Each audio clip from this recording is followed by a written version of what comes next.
Egy Sujana panen karma Jokowi. Dia yang menjadi otak yang memfitnah ijazah Jokowi palsu dan yang mengajak Roy Suryo CS sebagai ahli. Tapi kini dia juga diserang. Teroris Plus mulai menebar fitnah kepada Egy Sujana. Egy mulai dibully dan mendapat serangan secara vulgar oleh teman-temannya sendiri. Jadi sekarang, Egy Sujana merasakan bagaimana menjadi seperti Jokowi yang difitnah teroris dengan keji. Nah, gimana Bang Egy? Apakah enak difitnah? Tapi paling kurang di sini Egy Sujana belajar dua hal. Pertama, dia makin tahu sifat teman-temannya ini, bahwa mereka suka memfitnah orang tanpa bukti. Kedua, sekarang Egy tahu bahwa difitnah itu juga tidak enak. Yang menarik, Egy pun tidak tinggal diam. Lewat pengacaranya, Egy Sujana berencana memproses hukum Teroris Plus yang menebar fitnah kepada dirinya.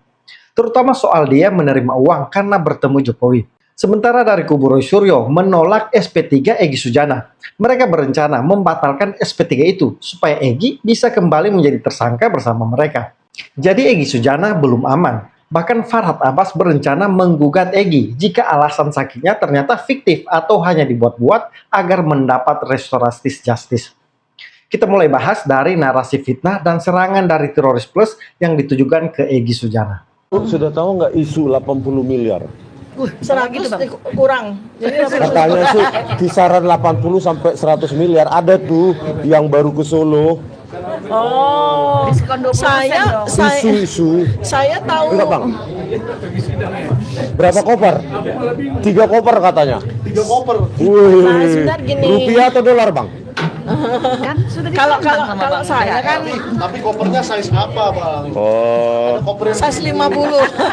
Ada yang Size segini. 50. Ada yang satu dipakai begini. ke Eropa. Lihat bagaimana Rismond Syanipar dan Michael Sinaga mulai memframing Egy Sujana terima 80 miliar karena bertemu Jokowi dan meminta maaf. Jadi kelihatan Teroris Plus ini memang ahli dalam memfitnah. Mereka mulai membangun opini bahwa Egy Sujana menerima uang miliaran yang membuat Egy bertemu Jokowi dan meminta maaf. Bahkan Tifa sampai menyebut Egy Sujana dan Damai Lubis memang memiliki habit atau kebiasaan berkhianat. Tifa juga tidak mau disamakan dengan Egy Sujana. Dan dia menegaskan sejak awal Egy sudah berseberangan dengan teroris. Tifa juga membongkar jebakan Egy Sujana ke mereka. Karena ternyata yang menggagas untuk menggeruduk UGM adalah Egy Sujana. Tapi anehnya malah dia yang tidak hadir. Rismond pun menduga Egy sedang berupaya menaikkan nilai tawar agar bisa mendapatkan uang banyak. Itu kan sebetulnya kita sudah menunjukkan bahwa kita berseberangan. Ya, artinya bagaimana mungkin seorang yang dilaporkan dan dijadikan tersangka itu sowan kepada orang yang melaporkan dan menjadikannya tersangka. Dari situ saja, ya ini kalau kita bicara dari sisi behavior nih, dari sisi ilmu neuroscience nih nggak cocok. Jadi memang dari aspek perilaku memang sudah tidak cocok dengan kita gitu. Iya, sebetulnya saya juga mau berikan refresh ya terhadap kejadian ini. Sebetulnya kejadiannya dua kali. Karena waktu tanggal 15 April 2025 penggagas kedatangan Tidak datang. kita semua ya, kami Iya. para ahli dan TPUA itu kan Egy Sujana. Betul. Tapi pada saat kita sudah sampai di Jogja, beliau nggak datang dengan segala macam alasan. Bahkan isunya sedang sama Kapolda lah, isunya sedang ditahan lah, segala macam lah begitu. Terus terakhir ketika kita pulang ke Jakarta, beliau di rumah sakit di Malaysia gitu loh. Jadi dari situ saja sebetulnya ya ada keraguan. Ini kalau dari aspek perilaku ya. Ini sebetulnya orang ini niat benar mau melakukan penegakan kebenaran atau tidak ya, tapi Atau cuma menaikkan daya tawar. nah itu persoalannya di situ. Mungkin di situ. Ya, jadi disitulah ya yang perlu kita. Ibu sendiri terakhir ketemu Bang Egy kapan, Bu? Saya terakhir ketemu sama beliau itu ketika ya kan gini, ini juga ada sebuah fakta yang mungkin masyarakat juga belum tahu ya. Jadi ketika kami berlapan ya, klaster 1 dan 2 itu ditetapkan sebagai tersangka tanggal 7 November 2025, itu dari 8 tuh baru kami bertiga yang diperiksa loh sebagai tersangka. Sampai dengan hari ini 5 orang ya di klaster yang berbeda dengan kami termasuk Egy Sujana dan Damai Lubis itu belum diperiksa juga loh sampai sekarang. Jadi saya berpikir gini, ngapain sih ketakutan begitu rupa? Diperiksa saja belum, ya diperiksa saja belum. Dan Egy Sujana itu ketika belum naik jadi tersangka, masih sebagai terlapor, itu juga belum diperiksa. Karena beliau sakit ya, menyatakan sakit. Jadi Cuma pengacara yang hadir. hanya pengajian itu kan tidak mungkin ya, tidak mungkin. Jadi ketika jadi saksi memang hadir dengan kursi roda. Tapi begitu jadi terlapor, beliau tidak hadir karena sakit ke Malaysia atau ke Inggris gitu ya. Setelah jadi tersangka, 5 orang tersangka ini belum ada satupun dilapor. Jadi kita santai aja. Selanjutnya, Rustam mengungkapkan kekecewaan dan serang Egy Sujana. Bahkan Rustam meminta Egy Sujana hati-hati dalam berbicara. Dia juga menyebut Egy Sujana penakut.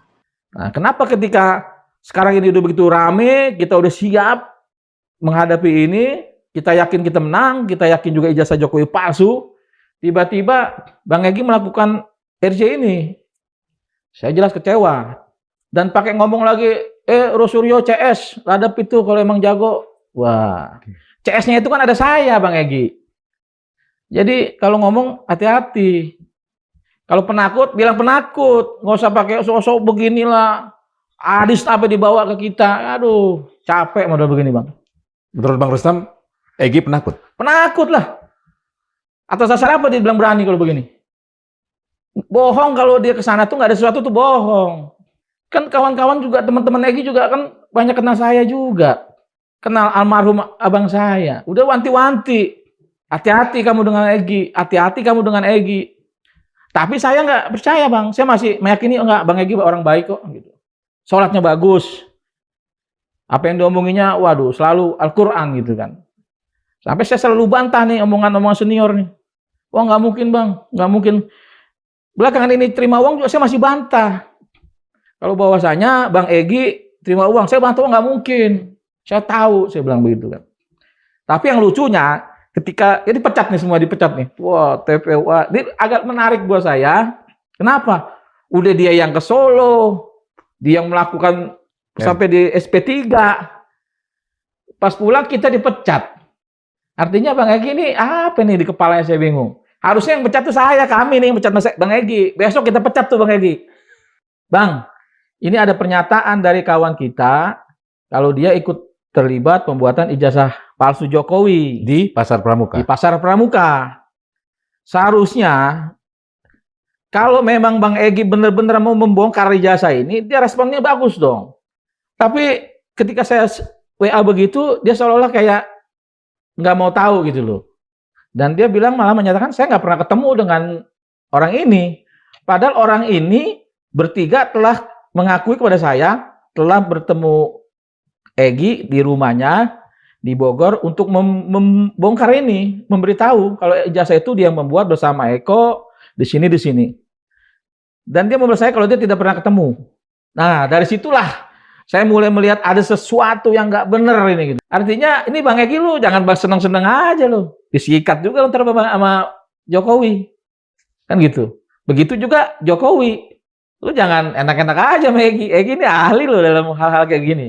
Bisa-bisa juga lu disikat sama Egy kan gitu kan. Dengan dilakukan SP3 ini, justru saya malah meyakini ijazah Jokowi itu memang palsu. Bagaimana saya bisa meyakini? Lobby-lobby ini kan menurut saya ini melemahkan perjuangan. Kenapa dia harus melemahkan perjuangan? Karena pasti ada yang disembunyikan. Kan seperti itu, Bang. Dan kami bertiga tambah kompak, tambah solid. Tadi pun di acara Gedung Juang, kami menyatakan bersama Mas Rosuryo juga, kalau kami akan terus melawan, membongkar ijazah palsu Jokowi, yang saya yakini, ini saya yakini lagi, Bang, ijazahnya memang ada yang buat. Sayangnya Rustam ini tak insaf juga, hanya berdasar katanya-katanya tanpa bukti. Tapi ini karma kalian. Kalian sama-sama licik dan jahat. Rustam ini termasuk tukang fitnah juga. Tak apa-apa kalian ngotot pada framing ijazah Jokowi palsu. Dibikin di Pasar Pramuka lah dan bla bla bla. Karena buktinya UGM sudah nyatakan berkali-kali Jokowi sah alumni mereka dan telah mengeluarkan ijazah atas nama Jokowi. Ijazah Jokowi juga sudah diuji lapor Mabes Polri dan dinyatakan asli. Teman-teman Jokowi juga sudah nyatakan ijazah mereka sama dengan milik Jokowi. Jadi bagi saya, Rustam ini jauh dari kata cerdas, karena dengan mudahnya dibodohi peneliti abal-abal Roy Suryo CS. Selanjutnya, Rismond sebut Egy Sujana dapat villa dan uang berkoper-koper. Kami mendesak, ya, karena begitu banyaknya isu dan rumors tentang kedatangan Egy Sujana maupun terkait kedatangan mereka koper lah, ada villa baru lah, dan ada isu juga ditemani oleh polisi aktif, ya, yang seorang penyidik dan atasannya sebenarnya kita sudah tahu apanya namanya ya. Nah, itu harusnya dijawab secepat-cepatnya, ya, secepat-cepatnya, ya. Harus dijawab dalam klarifikasi yang benar-benar clear. Jangan klarifikasi yang ambigu, klarifikasi yang abu-abu dengan kalimat bersayap, gitu.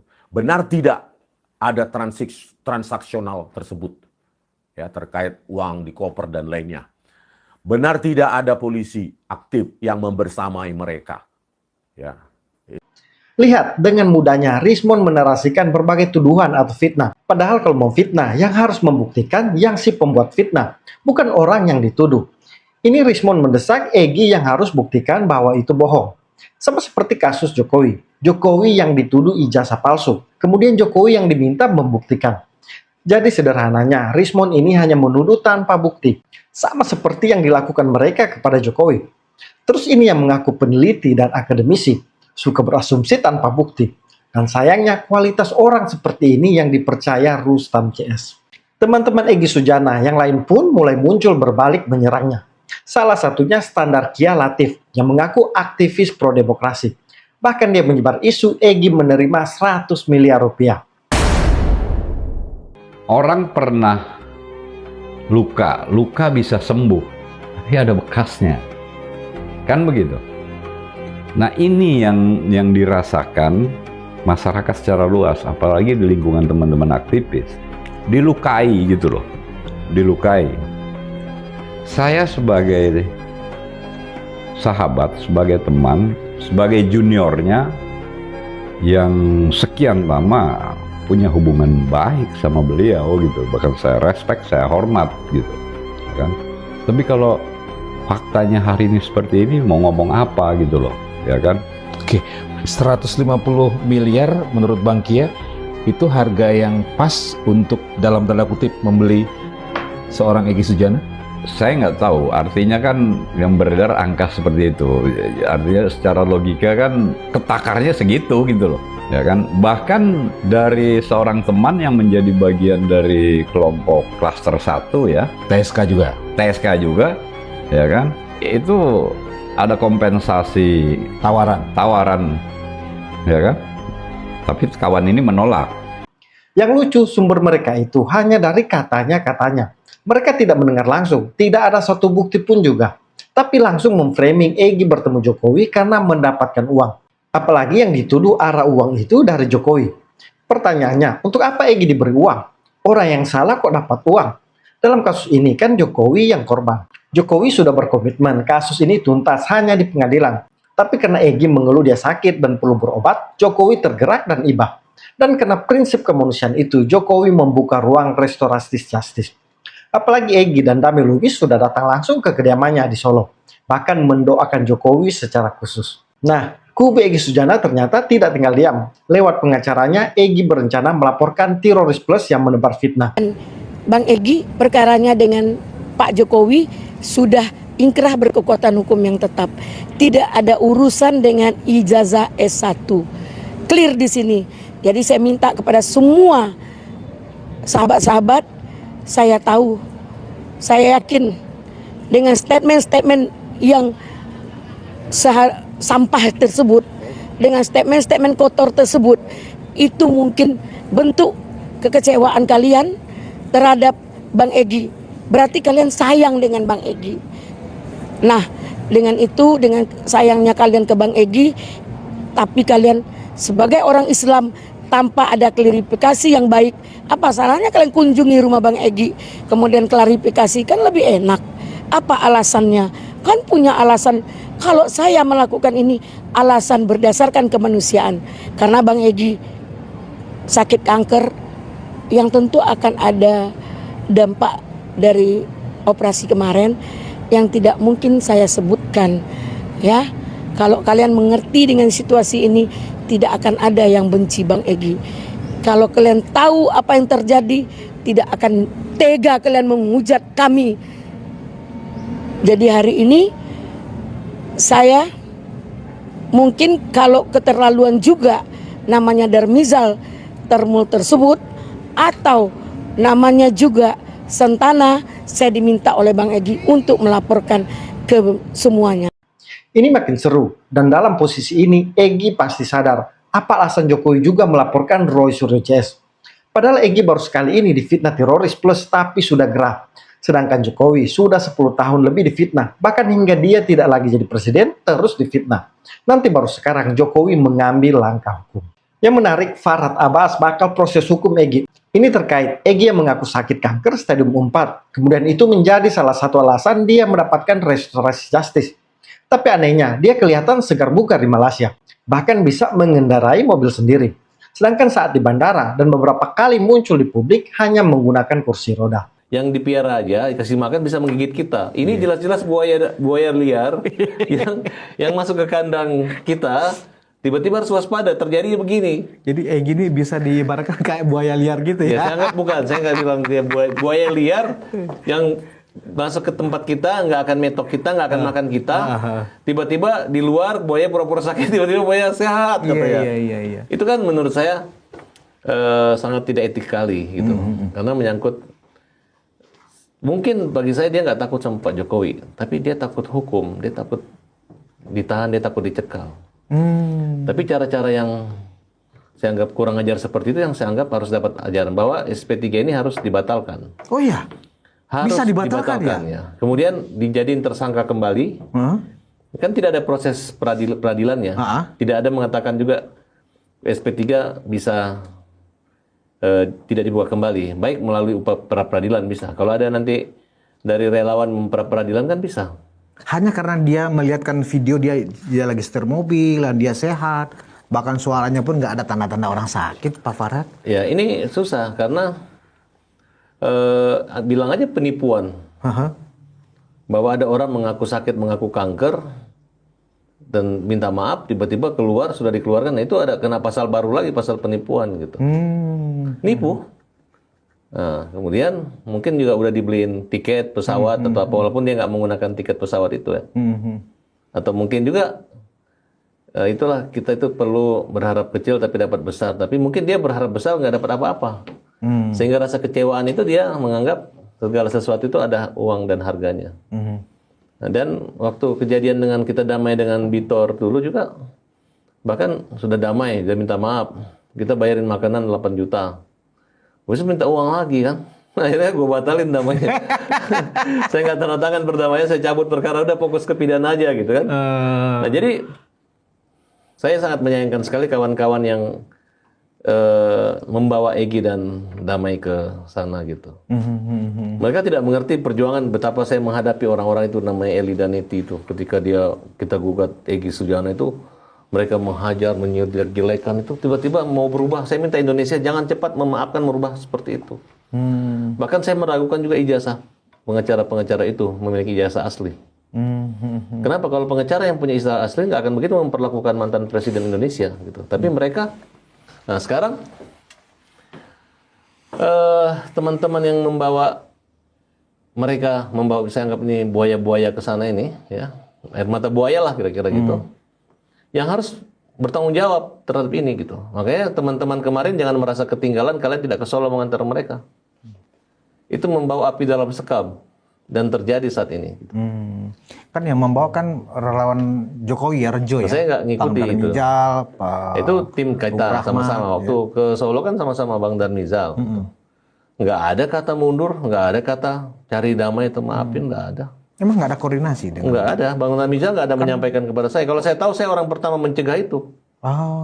Saya minta, kalau Egy Sujana mau damai, pertama, mana surat pernyataan dia? Kalau perlu di depan notaris dia buat. Bahwa dia minta maaf? Iya, kalau nggak mau nggak usah dibawa. Ya kan? Berarti dia sakitnya gara-gara dicekal. Padahal bagi saya lebih senang Egy Sujana itu sakit. Kalau dia sakit ya dia kayak gitu. Tapi kan kalau dia justru sebaliknya, Bang. dari videonya dia nggak sakit, Pak Farhad. Justru menurut saya, kalau dia sehat dia sakit. Bagi saya. Bukti dia sehat sekarang sakit nih, kambuh lagi penyakitnya. Menghina dan mempermalukan Pak Jokowi gitu. Bisa nggak disebut video itu sama aja dia sudah ngeprank Pak Jokowi? Dia ingin menunjukkan bahwa satu sisi, hey Roy, gue begini loh, gue nggak gini loh, gitu. Pak Jokowi, gitu. Lu udah maafin gue ya, gue dari luar negeri nih, nggak bisa lagi laporan baru, seolah seperti itu. Oh. Ya kan? Padahal kalau orang bicara karaoke itu kan karaoke bunglo itu begitu, bunglon. Bunglon ya. Ya seperti itu. Nah, dan ini merusak citra. Kalau dalam Islam itu ya, kalau Egy Sujana mengatakan Allahu Akbar, Iya, takbir ya kan. itu orang kalau sudah mendamaikan, memaafkan, nggak perlu lagi ada embel-embel lain begini gitu. Iya, Nah, dia ini seperti kalau show off gitu ya. Iya. Ini ibaratnya Egy Sujana ini kalau lagi berantem sama kita, tiba-tiba dia udah kalah nih sama kita, udah di bawah nih. Nah, dia ke Malaysia dia bilang, "Kemarin saya berantem sama Farhad Abbas," katanya. Padahal dia kalah ya, dia ngomong, "Sayang Bang Egy di bawah. Kalau Bang Egy di atas, Bang Egy menang." Masih bisa ngomong gitu dia, padahal udah kalah nih kira-kira. Nah, jadi saya menyampaikan kepada Bang Budi bahwa kami menang. Apapun kelemahan kesalahannya, dengan kehadiran dia masuk ke kandang kita, ke kandang Termol, Egy Sujana adalah Termol baru Indonesia. Bisa diklaim begitu ya? Boleh. Tapi dia nggak ngaku. Nah, itu gimana tuh? Ya kan? Kita menganggap dia sudah Tapi Termol dalam arti positif. Artinya dia berada di pihak kebenaran yang Pak Jokowi adalah sebagai pemilik ijazah asli. Nah, dia meninggalkan kawan-kawannya. Sekarang teman-temannya meninggalkan dia, memblok dia, silakan. Gak ada masalah. Nah, harapan kita adalah orang seperti Pak Egy Sujana ini dari awal tahun 15 September, dia udah mau damai. Saya nggak mau gitu. Dan saya tanyakan teman-teman, Egy mau damai gimana? Bagusnya kalau dia minta maaf. Oh, udah nggak usah. Pak Jokowi nggak tahu sihir apa yang digunakan mereka sehingga Pak Jokowi kesirep, mudah banget memaafkan dia gitu. Ada yang bilang memang Pak Jokowi hanya kasihan melihat dia sakit, masa dibiarin orang mau berobat gitu kan? Iya. Ya biar, tapi hukuman Tuhan tidak akan pernah berhenti dan putus untuk menghukum Egy dan kawan-kawan yang menghina sesama manusia. Iya, sebenarnya. Karena Pak Egy Sujana ini dulu pernah menggugat. Iya. Tiba-tiba cabut, tiba-tiba gugat lagi. Nah, dan kejadian Egy menghina kepala negara ini bukan baru pertama kali. Dan mereka pernah menghina Pak SBY. Pak SBY, ya betul. Tidak ada penghentian pencabutan perkara, lanjut, ada hukuman walaupun percobaan. Nah, jadi kesalahan daripada Pak Jokowi adalah terlalu baik, lebih baik daripada Pak Prabowo. Pak Prabowo memberi amnesti abolisi ketika orangnya udah dihukum di penjara. Betul. Kalau Pak Jokowi, orang belum apa-apa Pak, ini belum P21, Bapak udah maafkan, Bapak ampunkan. Karena alasan sakit Pak Farhad. Ya, itu manusiawi. Berarti kan orang baik gitu. Nah, sekarang kita akan hadapi. Saya takutkan nanti kalau Roy Suryo Tipa semua datang lagi ke Solo, ada lagi yang bawa. Nah, kenapa? Contoh ya, ini saya ingatkan buat Pak Jokowi. Yang namanya Gus Nur yang sudah diberi amnesti abolisi sampai sekarang masih menghina Pak Jokowi loh. Masih menghina. Gus Nur, kamu nanti berhadapan dengan saya. Bambang Tri pernah tampil di iNews juga. Bambang Tri, Gus Nur, kamu akan berhadapan dengan kita. Ya, kamu Indonesia nggak butuh orang-orang seperti kalian. Orang yang tidak tahu berterima kasih. Mau juga keluar menikmati abolisi, amnesti. Tapi masih menyerang dan menghina, melakukan perbuatan berulang-ulang kali. Ini perlu diberi. Karena saya nggak tahu ini pasti akan faktor ekonomi. Kalau hanya faktor manusia biasa ya udahlah. Udah selesai juga kok ini. Kalau bicara dari batas waktu, kalaupun ada seperti itu kan mungkin udah luarsa dan lain sebagainya. Tapi yang dilakukan itu adalah penyakit kepribadian. Iri, dengki, benci, itu ada semua. Nah, jalan satu-satunya yang menghadapi mereka adalah hukum. Gitu. Jangan lagi sungkan-sungkan Pak Jokowi. Mereka perlu hajar dan kita terus kejar sampai mereka bertobat bukan sama Pak Jokowi, tapi bertobat sama Tuhan. Dan minta supaya keluarganya sadar bahwa orang tua kalian ini membuat satu citra yang tidak baik buat keturunan. Dulu aja PKI yang nggak bersalah habis, ini kalian masih ada. Yang kalian hadapi adalah banyak, Bang Budi, kita, Farhad Abbas, semua relawan yang mencintai dan membela Pak Jokowi tanpa pamrih. Nah, tentang medical record ya. Kalau betul alasan Pak Jokowi karena alasan kemanusiaan, dia harus berobat ke luar negeri, bahkan karena harus dioperasi di Penang, kan begitu. Ada bahasa seperti itu. Nah, dia bawa medical record nggak ya? Melihatkan ke Pak Jokowi, wah benar dia sakit. Tidak. Nggak ada Tidak medical ada. record. Kelemahan daripada tim yang membawa ke Solo, tidak ada surat pernyataan Egy Sujana Tidak ada surat permohonan maaf. Tidak akan mengulangi perbuatan lagi gitu. Tidak ada BAP pemeriksaan mereka apakah benar mencabut damai, nggak ada. Dan juga tidak dilihatkan ke Pak Jokowi, ini loh medical recordnya Pak. Nggak Pak ada. Egy. Hanya wajahnya yang gini-gini gitu aja. Dan itu drama tuh. Ya drama. Egy Sujana, sudahlah. Anda itu sudah tua, ya sudah punya anak juga, Udah punya cucu. sudah punya cucu. Udah nggak usah lagi main-main begini gitu ya. Jangan-jangan kamu mau minta uang untuk berobat pura-pura sakit, ya kan? Nah, makanya kalau nanti kita teliti ternyata ada uang sumbangan, nah itu akan kita persoalkan gitu. Masa ke bandara keluar pakai kursi roda, Sampai di Malaysia sana kan? nyupir, ya. Nyupir. Terus keluar dari mobil ya kan, dengan gagahnya dan dengan suara yang ya seperti orang sehat lah. Hai kawan, kan gitu loh, takbir kan gitu. walaupun dia bilang Allahu Akbar sana, kami astagfirullahaladzim. Kok ada orang kayak gitu kan, pasti begitu. Bisa nggak dengan alasan itu siapapun termasuk mungkin Pak Farhad ya merasa dibohongin kemudian mengajukan semacam laporan ke polisi atas dugaan kebohongan seperti itu untuk Ya. membatalkan RJ-nya dia?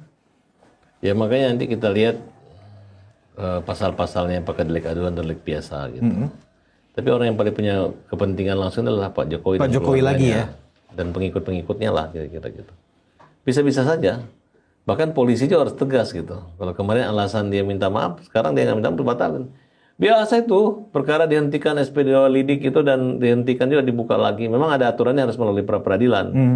Tapi bisa-bisa aja dengan pasal-pasal baru atau perkara yang lainnya yang memungkinkan dia jadi tersangka kembali, bisa aja.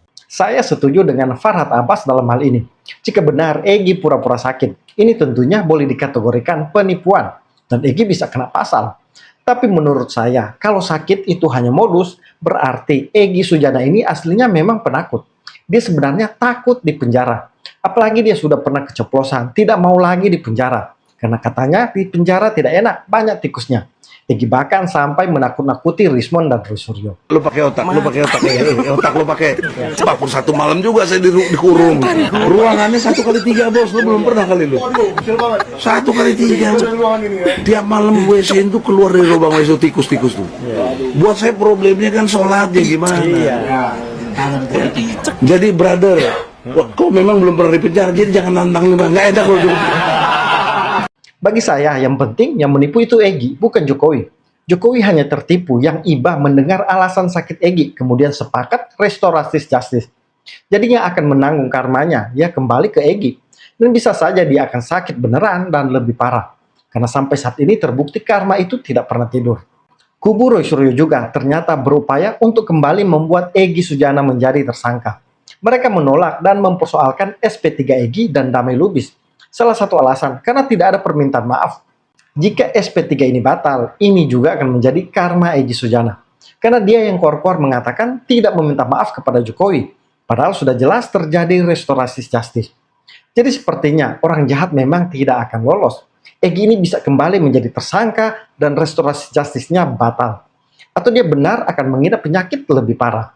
Hukum karma itu bekerja dan semua perbuatan jahat selalu diikuti sanksi yang setimpal. Teman-teman, itulah beberapa informasi yang bisa saya share di video kali ini. Kalau dirasa bermanfaat, jangan lupa komen, like, dan bagikan. Salam kontra narasi.